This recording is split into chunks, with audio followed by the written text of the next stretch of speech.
Have you ever been stuck with executing your goals? Have you made a plan and then you just find out that your resources are just so little compared with the big goals that you have? Well, I have, and I found a way around it, and that's what I want to share with you in today's episode here on the Princess Amarachi Show.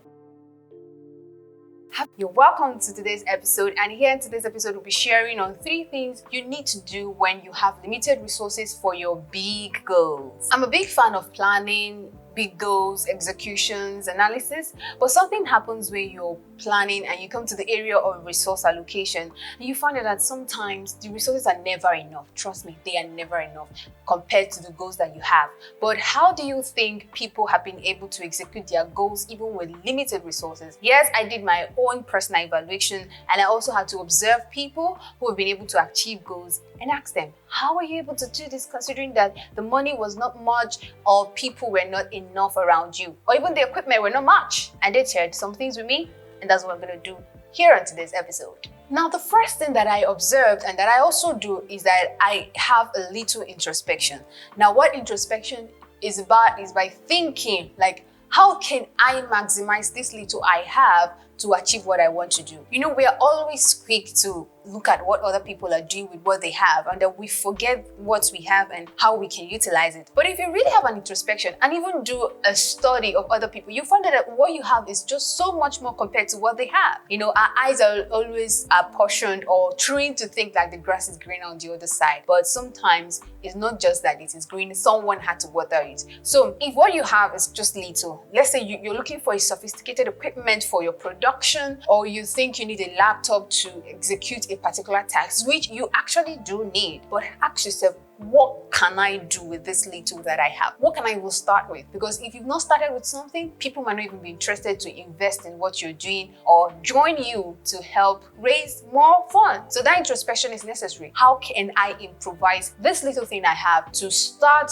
this project I need? That can help. Don't you think so? Now, the second thing that is also necessary is tweaking your imagination. Now, this sounds like a big word, but what I mean is there's a way our brain is trained. Our brain is trained to just look at what we have right now and just think like, that is all I have. That is all I need. But no, you're going to retrain your brain to tweak your imagination. Just imagine that that is the only thing that the whole world has been using to do that same project. Okay, let's say you're trying to make a beautiful production, but you don't have the amazing or the top-rated equipment at that moment that you need. Why don't you just ask yourself, okay, let's just imagine that this equipment doesn't exist. What would I have done? You know, sometimes we dampen our creativity because we already have an expectation. We already have equipment in mind. We already have something in mind.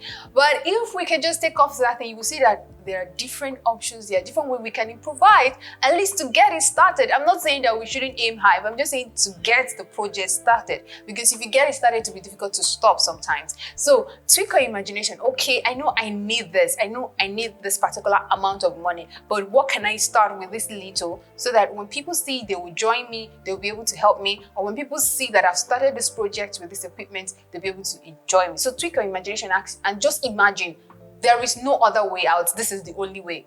What do I do? I think there is always a way out. Have you accepted that?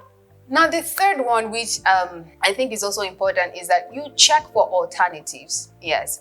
Now, when you've tried to tweak your imagination and it really doesn't work, maybe you should try checking for alternatives. So let's say that this particular equipment or this money or this resource you're looking for, maybe human capital you're looking for, is just the only thing you have. And you've tried to tweak your imagination.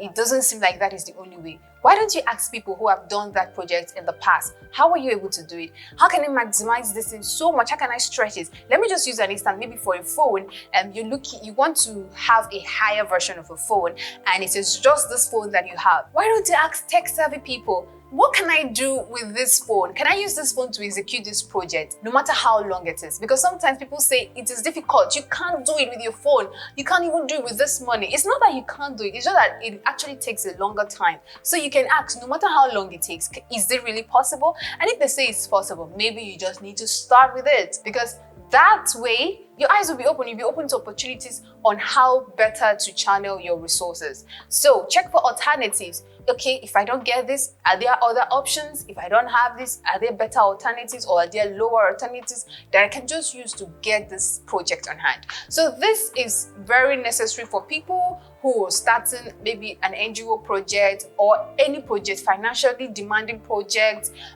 church project, personal project, any production, whatever it is, book project, whatever it is that you're starting, there are times that the resources might not be enough. So try to apply these 3 tips, which I mentioned. Have a little introspection on how you can maximize that little thing, tweak your imagination, imagine that is the only option you have, and check for alternatives. What else can I use in place of this? Or how can I maximize this project, this particular tool, this particular equipment so much, no matter how long it takes to get me started?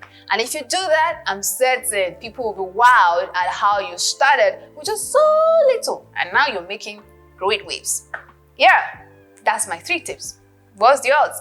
And tell me the one that you've actually applied so far in the course of your life. I think for me, the first one really does help me. What about you?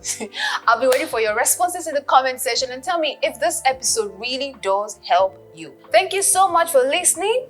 I hope you enjoyed this episode, and I know you did. So if you did and you've not subscribed, please subscribe right now and turn on the notification bell, because another episode is about to hit your screen soon. But until then, be intentional about your everyday growth and keep living every day from within to without. So take care. Bye.